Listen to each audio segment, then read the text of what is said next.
Bom dia, senhoritas e senhoritos. Vamos iniciar a gravação da aula de hoje, né? Nós já lemos o texto aí, textos sobre a Idade Média, né? Sobre a mulher, sobre o catarismo, né? As heresias. Já lemos textos sobre a alimentação e sobre regras de etiqueta.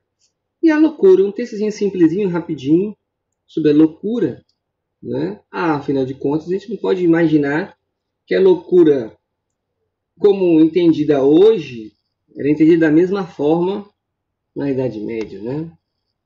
Há 50, 60 anos atrás, ainda havia outros entendimentos para a loucura, certo? A evolução do tratamento, né?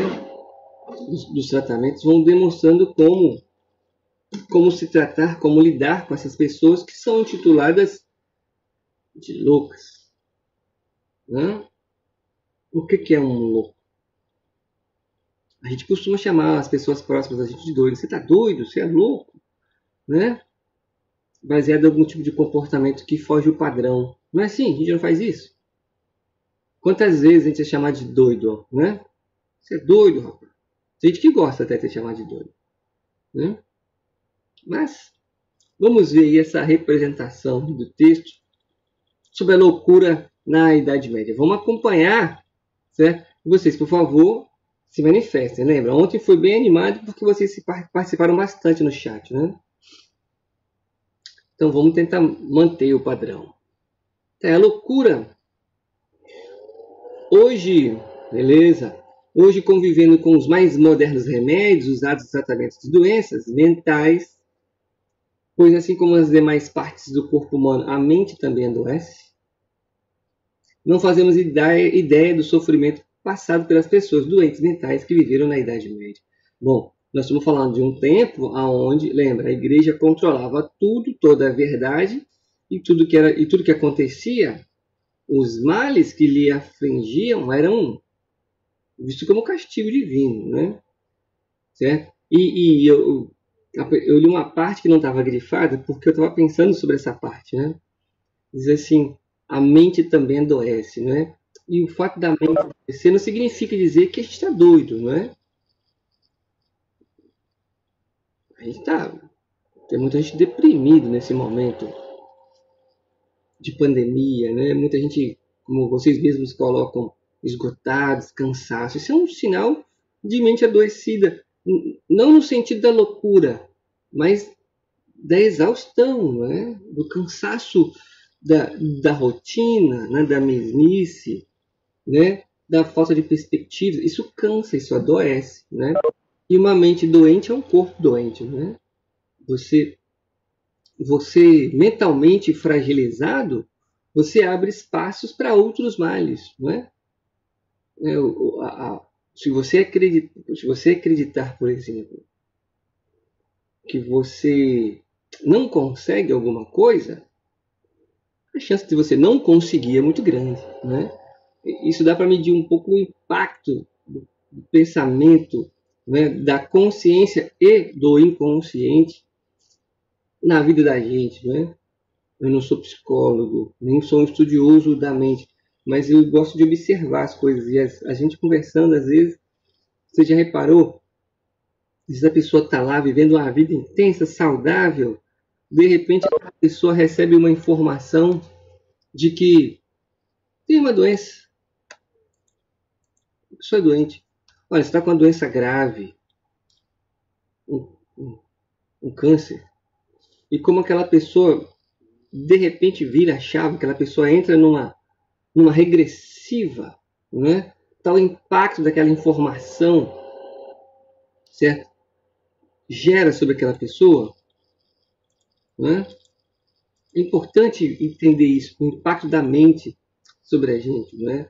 Você vê outros também, né? Você vê em relação ao esporte, o tempo inteiro você trabalhando a mente do indivíduo, né? A cabeça do indivíduo, né? Ele acreditar que pode, acreditar que consegue, a ideia da superação, né? E o trabalho é tão bem feito que aquele indivíduo alcança objetivos, às vezes até maiores e melhores do que ele acreditava que pudesse, devido a esse poder que a mente exerce sobre o corpo da gente. Uma vez eu li isso em algum lugar, né, que muitas das doenças que nos acometem, né, doenças simples, você trataria sem a necessidade de remédio, mentalizando, não é? Mas eu não sou médico, nem psicólogo para discutir isso. É só um comentário aberto para a gente pensar sobre, né? Então a gente não tem ideia de como os doentes mentais viveram na Idade Média. Na Europa, o sistema mais usado era o banimento dos doentes, tanto por barco quanto por terra, levados na companhia de transportadoras de mercadorias, de um lugar para o outro. Banidos também eram os mendigos, errantes, soldados licenciados, aleijados e doentes. Olha, a gente consegue ver alguma coisa semelhante nos dias de hoje? Não é? A gente consegue ver? Olha a informação que está sendo passada para nós. Que essas pessoas, malquistas, não é? Os doentes mentais e outros grupos, eles eram banidos, ou seja, a cidade se livra daqueles tipos, certo? Que ele não gosta de ver. Se você caminhar, por exemplo, se você for na Ilha do Boi, se você for na Ilha do Frade, né? Regiões com de pessoas com poder aquisitivo maior, a chance de você ver um morador de rua é zero praticamente. Não fica ali. Ele é retirado. Ele nem entra. Certo? Não tem um mendigo. Não tem. Certo? Pois é. Você não vê. Você não vê.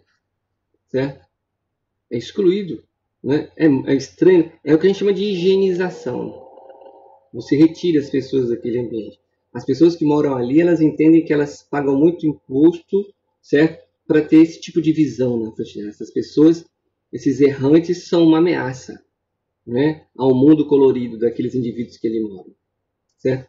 E quanto maior, e de acordo com o padrão social do bairro, mais ou menos expulsam, eles retiram dali, não deixam nem entrar. Certo? Há um tempo atrás, né, se você foi lá na Ilha do Frade, tem uma guarita, né, de vigilantes. Há uns anos atrás, aquela guarita, quem ficava ali era a polícia militar. Ou seja, a polícia militar paga com os tributos, contribuinte, né, fazia segurança particular para os moradores dali. Aí houve um grito, um protesto, a polícia militar saiu dali e colocaram uma cabine de vigilância particular. Né? A pessoa é retirada dali, ou nem entra, certo? Ou nem entra, certo? Em bairros como a Mata da Praia, que o controle é mais difícil devido aos vários acessos, é muito comum se chamar a polícia para, tem um dono de rua aqui, um suspeito, a polícia retira a pessoa dali, certo? A pessoa retira. Isso é muito comum, okay? Isso é muito comum. É que essas coisas não passam na televisão, essas coisas acontecem de uma forma discreta, vamos colocar assim, de forma discreta, certo? De forma discreta. Mas era muito comum, então, você criar. A nossa sociedade, se você parar para observar, a nossa sociedade é uma sociedade de depósito. Ela reproduz mais ou menos isso aí, mas de outras formas também, né? Outros, por exemplo, o que você faz com criminosos? Deposita em presídio. O que você faz com idosos? Deposita em asilos. O que você faz com menores infratores? Deposita em determinados setores. Então, a gente cria depósito. Para todo esse tipo de gente que nos incomoda, vamos dizer assim, né? A gente cria depósitos. Você vai colocando as pessoas ali dentro, você tira da vista, né? Da sociedade, e você vai acumulando essas pessoas dentro do depósito. Só que esses depósitos estão ficando cheios, né? E no momento que aqueles depósitos começaram a ficar cheios, você vai pensar em outras alternativas. Certo? Mas que outras alternativas? Haja visto que a sociedade não está disposta a ficar olhando para aquele tipo de gente, né? Olhando para esse grupo de excluídos, né? Qual a resposta que a gente pode dar enquanto governo, enquanto Estado, né? Aí em Cariacica funcionava o Adalto. Alguém chegou a ver ou saber alguma coisa sobre o Adalto? Alguém ficou sabendo? Sabia de alguma coisa sobre o burnout? Né? Se você pesquisar, existem vídeos, eu vou encaminhar para vocês, vídeos sobre clínicas de tratamento psiquiátrico, né? Que eram verdadeiros depósitos de loucos. É uma coisa absurda como as pessoas viviam ali, né? Era impossível que qualquer um melhorasse, se recuperasse naquele ambiente, né? Tal a degradação a qual aquelas pessoas viviam, certo? Existem alguns vídeos e filmes até que retratam isso, certo? E muitas vezes você não precisava nem ser louco, doido, ter um problema psiquiátrico para ser internado. Porque na década de 60, na década de 70, se você fosse usuário de drogas, veja só, você podia vir a ser internado num hospício, vamos dizer assim. Seu pai te internaria. Se você fosse visto ou identificado com algum desvio comportamental, considerado imoral, vamos dizer assim, né? Você podia ser internado. Tem alguns casos desses. Eu vou postar para vocês depois. Tem um filmezinho bem legal com o Rodrigo Santoro, onde ele é internado numa clínica numa clínica psiquiátrica porque ele era usuário de maconha. O pai dele interna ele. É bem legal o filme. Vou postar para vocês depois. Eu acho que tem no YouTube. Certo? Mas aí segue. Mas é para pensar isso. É para pensar isso. Certo? Esse banimento. Né? Eu comecei a discussão, né? Antes de abrir a gravação. Eu falei para vocês. Percebe como a gente está tentando mostrar como a gente está inserido no mundo desigual e como essa desigualdade está tão próxima a nós, a gente não percebe os símbolos de diferenciação social, o que a gente come, o que a gente bebe, como a gente se comporta, né? É outro modelo clássico, um outro exemplo clássico de diferenciação social, de exclusão social, certo? E a gente nem liga, porque parece que esse tipo de comportamento é distante da gente, né? Parece que está distante da gente. E não está tão distante, né? O problema está aí. Então a gente precisa pensar sobre isso. Ainda mais vocês, futuros doutores, médicos, psicólogos, né? Administradores, futuros políticos, né? A gente precisa pensar sobre essas coisas, né? Na nossa sociedade atual, por exemplo, essa questão do depósito. A sociedade do depósito. A gente deposita as pessoas que a gente acha feio, né? Vamos dizer assim. Aquelas pessoas que geram incômodo ao nosso olhar. Quando a gente vê, né? Porque a gente anda pela cidade, pelas ruas, a gente não olha para baixo das marquises, né? A gente não olha para os cantos, não é? E nos cantos, embaixo das marquises, tem lá alguém estendendo a mão te pedindo um trocado, certo? Moradores de rua são cada vez mais comuns, né? E o morador de rua, a maioria absoluta, não está ali porque quer. O que você quer ser quando crescer? Morador de rua. Quero viver livre. Não existe, né? Importante pensar sobre isso, né? As pessoas sem teto na Idade Média correspondiam a um número altíssimo. Muitas vezes chegava a 30% dos moradores da cidade. Ou seja, de cada 3 pessoas, uma não tinha onde morar. Dá para a gente pesquisar esse número hoje, né? Qual é o número de sem-tetos, sei lá, no nosso município, Cariacica, na Grande Vitória, no estado do Espírito Santo, qual o número de sem-tetos que nós temos, de moradores de rua que nós temos? Quantos são? Não são poucos, são muitos, né? Existem os centros, chamados centros POPs, né? nas regiões metropolitanas, na região metropolitana, tem em Cariacica, eu sei que tem em Vitória, deve ter em Cariacica também. Eu sei que tem na Serra e tem em Vitória. Que atende a esses moradores de rua, né? Eles vão para lá onde eles tomam banho, se alimentam, né? E eles devem dar uma ideia para a gente de qual a porcentagem desse número de moradores de rua que existe, né? Fora a violência que esses indivíduos estão submetidos, né? Se vocês têm acompanhado o jornal, tem um índice alto de assassinato de moradores de rua, né? Pessoas que, por diversão, vou repetir, por diversão, tocam fogo nas pessoas enquanto elas dormem. Consegue imaginar isso? Um morador de rua, um indivíduo, está ali sem nada, totalmente desprotegido, certo? Ele está dormindo. Aí o filho de alguém que se acha engraçado, ou mais homem do que os outros, por diversão, sadismo, né? Sadismo puro, toca fogo nas pessoas. Esfaqueia as pessoas enquanto elas dormem. Disparam contra as pessoas enquanto elas dormem. Vou dizer uma coisa para você.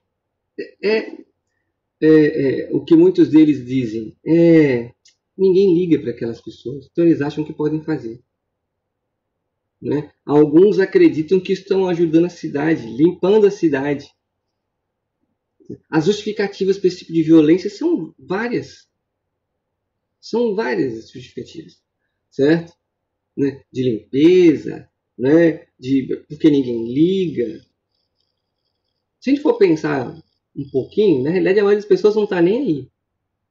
Né? É menos um. Né? Alguns falam, ficava aqui enchendo o saco, atrapalhando aqui o meu comércio.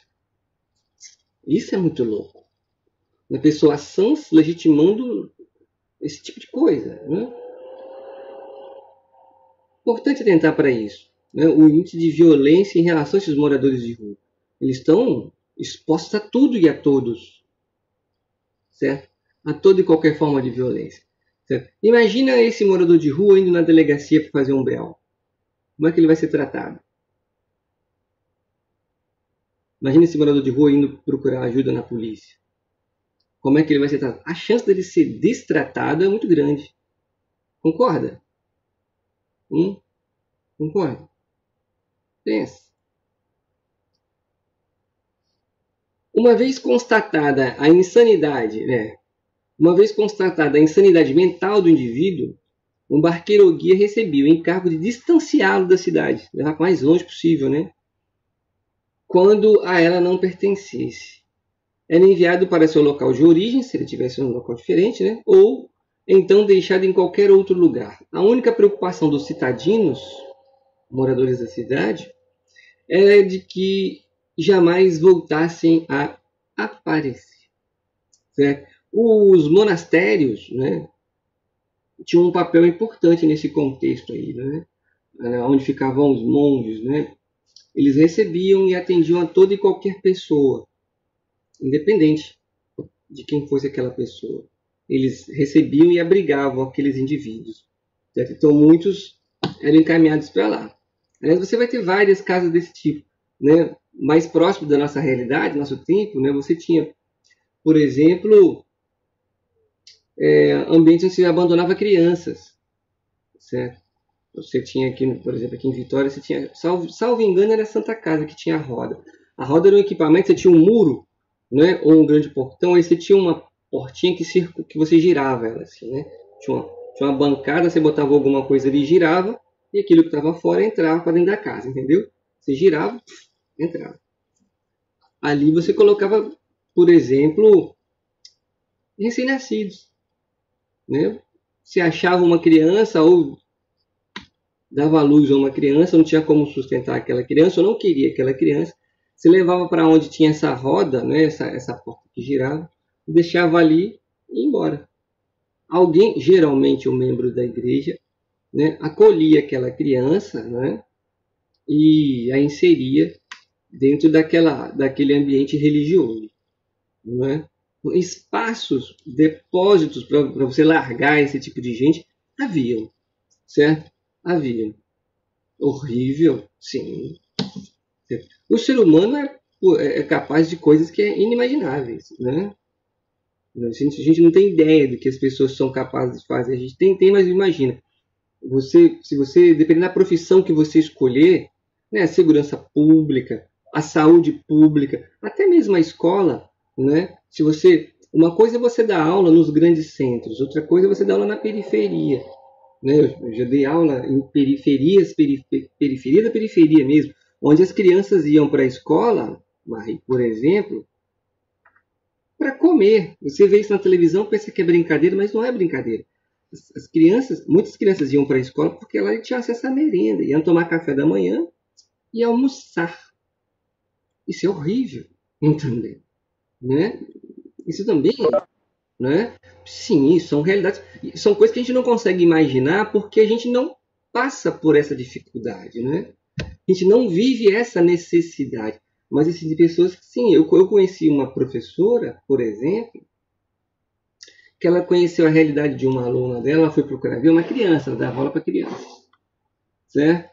E quando ela conheceu a realidade, todo mês ela fazia supermercado, ela fazia 2 compras, uma para ela e uma para a mãe daquela criança, porque ela foi na casa, o chão era de terra batida, você tinha um fogãozinho velhinho, não é? A casa não tinha nada, praticamente, eles não tinham o que comer, certo? Mal recebiam na época o Bolsa Família, né, no governo passado, e aquele dinheiro permitia, né, um mínimo, vamos chamar assim. Mas esse mínimo ainda não era suficiente, né? Então ela colaborava, quer dizer, se ela não fizesse aquilo, o que seria das crianças? Eu não sei se ela continua fazendo, né, porque eu perdi contatos, mas as realidades que quando você aprofunda, quando você adentra, elas são muito cruéis, né? Eu lembro quando eu era adolescente ali na região onde hoje é a Grande São Pedro, não sei se vocês já ouviram isso, também tem um documentário no YouTube. Aquilo ali era um lixão. Na Barra do Jucu ainda tem um lixão. Se você passar nesses lixões, você vai ver pessoas tendo ali o que comer. Não é? Você vê isso hoje andando na rua, você vê pessoas mexendo no lixo, né? A gente criou a fantasia de que todo mundo ali está catando latinha. Muita gente está buscando o que comer. Se retirar do lixo o que comer. Né? Isso também é horrível. Né? Mas você percebe como esse tipo de coisa está normatizado? A gente não liga. A gente aceitou a ideia de que a gente não pode fazer nada. Ah, eu não posso fazer nada. Não, a gente pode, né? A gente pode fiscalizar, a gente pode gritar, a gente pode exigir ao governo, seja de qual for, né? Que tome medidas em relação a isso. A medida não é tirando aquela pessoa e depositando em outro local, mas pensar uma solução que aquela pessoa não precise retirar do lixo seu sustento. Arrume um trabalho, por exemplo. Certo? Ao invés de ficar escondida, a gente se esconde atrás da ideia de que a pessoa está ali porque ela quer, porque ela é vagabunda. Se ela quisesse, ela ia trabalhar. Trabalhar de quê? Não tem emprego para quem quer. Né? E é a função do Estado resolver isso. Então, se você parar para olhar o mundo, né, de fato, né, tudo depende da lente que você olha o mundo. Né? São várias lentes. Você quer olhar com qual lente? Né? Uma lente mais crítica, uma lente menos crítica. Então, de acordo com a lente que você resolve ver o mundo, certo? Né, mais embaçado ou menos embaçado, você vai ver que esse mundo ele é muito pior. Eu já falei que vou falar mais um, vou disponibilizar para vocês, isso é no programa, um documentário chamado Ilha das Flores, onde vocês vão visualizar isso. Né? Acabando essa discussão, passando a prova, eu vou disponibilizar para vocês o Ilha das Flores, para vocês assistirem. Você vai ver, Ilha das Flores é um documentário antigo, né? Já tem 30 anos já o documentário da Ilha das Flores, certo? E a gente vai fazer paralelos com hoje, mas é uma outra discussão. Olha, nós estamos falando de loucura, não é? E concomitantemente nós estamos fazendo uma discussão a respeito de excluídos, não é? Haja vista que o texto fala, né, que não eram só os loucos que eram expulsos da cidade, né, mas todos aqueles que geravam, vamos dizer assim, um mal-estar aos olhos das pessoas, né? Vamos seguindo. Para a época, todo pecador era também um demente. Olha que beleza. Ou seja, logo a demência era um pecado, era um castigo divino. Né? Isso reforçava a negação a esse indivíduo, né? Ou justificava todo e qualquer sofrimento. Os loucos pertencentes a uma determinada cidade eram tomados como propriedades dessa, não sendo expulsos, mas encarcerados em cadeias ou em casas de dementes, caso manifestassem um comportamento violento. O local era vigiado por um funcionário da cidade, detentor de uma baixa categoria. Ou seja, pessoa sem conhecimento ou sem instrução, que vai lidar com aquela pessoa ali internada com extrema violência, né? É bom que fique claro que o local funcionava apenas como um depósito. Depósito. Sem que os doentes recebessem qualquer forma de tratamento. O mesmo acontecia às vítimas de outras doenças graves, tidas como incuráveis. A única crença depositada era no milagre, para restituir a sua saúde. Embora isso pode parecer a nós, cidadãos do século XXI, um ato hediondo, havia motivos justificáveis para tanto. Ou seja, o que se justificava para tal comportamento, né? A ciência engatinhava, desconhecendo as causas de muitas doenças, incluindo as doenças mentais. Claro, a ciência engatinhava, mas não pode ignorar o fato de que a igreja dificultava o desenvolvimento dessa ciência, certo? Se tudo é fruto da vontade divina, a igreja dificultava o desenvolvimento dessa ciência, certo? O cientista é perseguido por essa igreja, certo? O que atrapalha o desenvolvimento de pesquisas, né? De descobertas. A religião direcionava a vida das pessoas e tudo era atribuído a um poder onipresente de Deus, sem a necessidade da interferência humana. Ele era o Senhor da vida e da morte. Ora bolas. Como nós vamos desenvolver ciência, certo? Se tudo depende da vontade divina. Percebe que as coisas não colam? Essa parte também é bem legal, né? O bem legal é irônico, né? O sofrimento era inerente e necessário à vida. Logo, o importava era outra vida no céu. Certo? O que importava, está faltando aqui, né? Era outra vida no céu. Isso é característico dessa comunidade cristã. Você tem que sofrer para, né? Que Deus entregou o seu filho para, que Jesus morreu para. Percebe quanto sofrimento está na vida das pessoas? Nesse entendimento de vida cristã medieval, e você vê isso ainda hoje, vai dizer que não, você vê isso ainda hoje, certo? O sofrimento pertence à vida. Tudo sofrido você vai dar mais valor. Você tem que sofrer para... Eu particularmente detesto esse tipo de leitura, certo? É porque eu não concordo com isso. Né? Onde você tem que sofrer para. A gente não tem que sofrer para. Certo? Mas isso pertence à construção de um comportamento. Isso pertence a uma mentalidade, né? Que está ligada a essa ideia de religião que se tem predominante. Né? Não é só o cristianismo. Né? O judaísmo também tem disso, o islã também tem disso. Essa ideia de sofrer para. Certo? Então, esses dois últimos pontos explicam o primeiro. Por que a ciência engatinhava? Certo? Porque uma verdade maior, né, é a vontade de Deus, certo? Que vai definir o que fazer com aquele indivíduo. Certo? O que fazer com aquele indivíduo. Um milagre. Na hora que Deus quiser, ele volta a ser são. Certo? Se o doente não apresentava sinais de violência, ele vivia normalmente com a família, integrando-se a ela e à sociedade, pois sua doença era mandada por Deus e todos dependiam de sua graça. Tá aí, certo? Tá aí. Esse discurso você vê hoje ainda, não vê? Pois é, nós estamos falando de Idade Média, né? Você vê isso aqui ainda hoje, certo? Lutero, ele dá um salto, vai lá para o século XVII, e seus reformadores passaram a pregoar que as boas obras não tinham valor algum para a entrada no reino dos céus. O que foi péssimo.